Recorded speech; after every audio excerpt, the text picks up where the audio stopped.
Bismillahirrahmanirrahim. Assalamualaikum warahmatullahi wabarakatuh.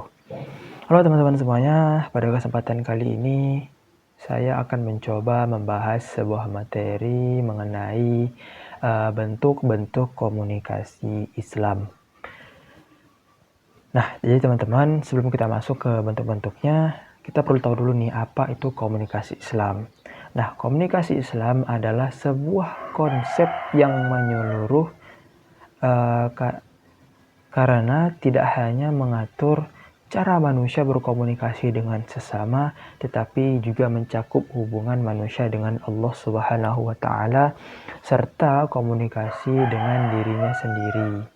Nah, ketiga bentuk komunikasi ini saling berkaitan dan tidak dapat dipisahkan karena bersama-sama membentuk keseimbangan antara aspek spiritual, psikologis, dan sosial dalam kehidupan seorang muslim. Nah, jadi dengan memahami komunikasi Islam, kita bisa mengetahui dan juga menyadari bahwa setiap ucapan, sikap, dan tindakan tidak hanya bernilai sosial, tetapi juga mengandung tanggung jawab moral dan juga keagamaan. Nah, kita lanjut saja ke pembahasan materinya. Nah, jadi di sini ada 4 poin utama dalam bentuk-bentuk komunikasi Islam ini. Nah, yang pertama ada komunikasi manusia dengan Allah Subhanahu wa Ta'ala atau hablum minallah. Nah, jadi teman-teman, komunikasi manusia dengan Allah Subhanahu wa Ta'ala ini merupakan bentuk komunikasi yang paling utama dan mendasar. Nah, jadi komunikasi ini tuh telah terjadi sejak awal penciptaan manusia. Ketika Allah Subhanahu wa Ta'ala mengambil kesaksian seluruh keturunan Nabi Adam bahwa dialah Tuhan mereka. Nah, dalam kehidupan sehari-hari, komunikasi dengan Allah ini terwujud melalui berbagai bentuk ibadah.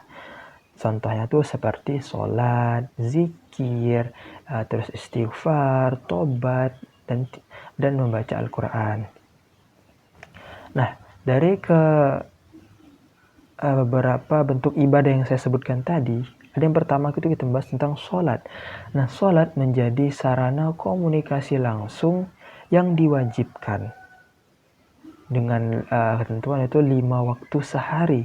Nah, agar apa? Agar manusia senantiasa untuk mengingat Allah dan mendekatkan diri kepadanya dengan penuh kekhusyuan. Nah, kemudian yang kedua tadi ada zikir. Nah, zikir di sini berfungsi untuk menekankan hati, memperkuat iman, dan mendatangkan keberkahan. Nah, sementara itu istighfar dan tobat merupakan bentuk pengakuan atas kesalahan sekaligus komitmen kita untuk kembali ke jalan yang benar. Nah, kemudian yang terakhir tadi ada Al-Quran. Nah, Al-Quran sendiri teman-teman itu menjadi media komunikasi Allah kepada manusia yang berisi petunjuk hidup dan nilai-nilai kebenaran.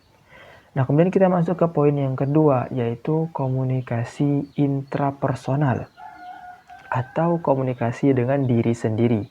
Nah, selain komunikasi dengan Allah, manusia juga melakukan komunikasi intrapersonal, yaitu komunikasi yang berlangsung dalam diri sendiri.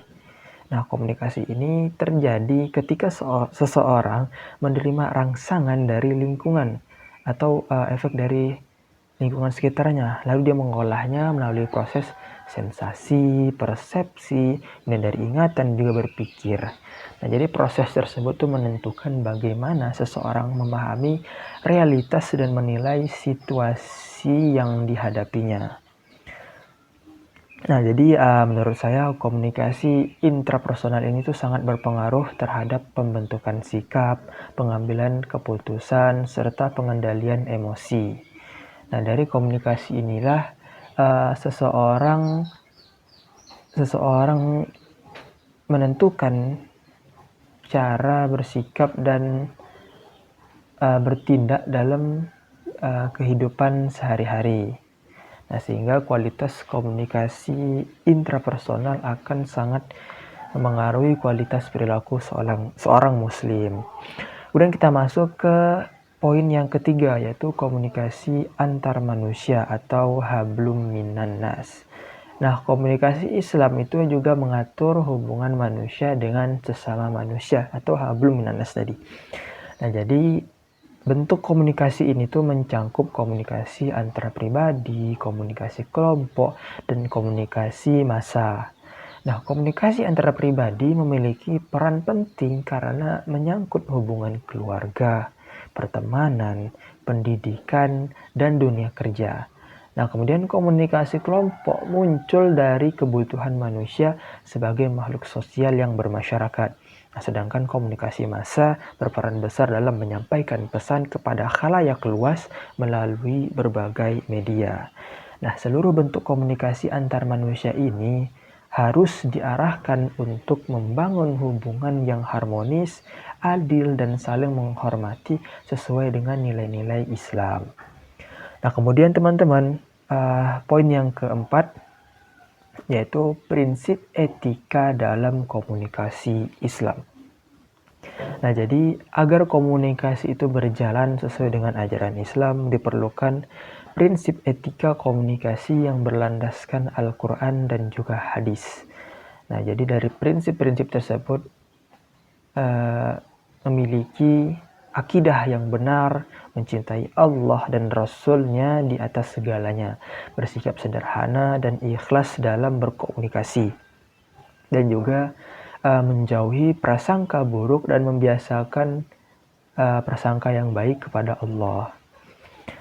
Selain itu, komunikasi Islam juga menuntut pemanfaatan waktu dengan sebaik-baiknya, penghormatan kepada sesama manusia termasuk perempuan, kepedulian juga terhadap lingkungan sebagai amanah, kejujuran dan keadilan dalam bermuamalah, serta mendahulukan ilmu sebelum amal.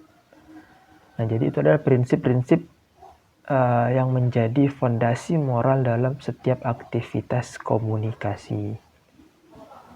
Nah, jadi teman-teman, dari penjelasan di atas kita dapat ambil kesimpulan bahwa komunikasi Islam merupakan konsep yang utuh dan terpadu, mencakup komunikasi manusia dengan Allah, dengan dirinya sendiri, dan dengan sesama manusia. Yang ketiga, bentuk komunikasi ini saling melengkapi dan membentuk keseimbangan antara dimensi spiritual, psikologis, dan sosial dalam kehidupan seorang muslim.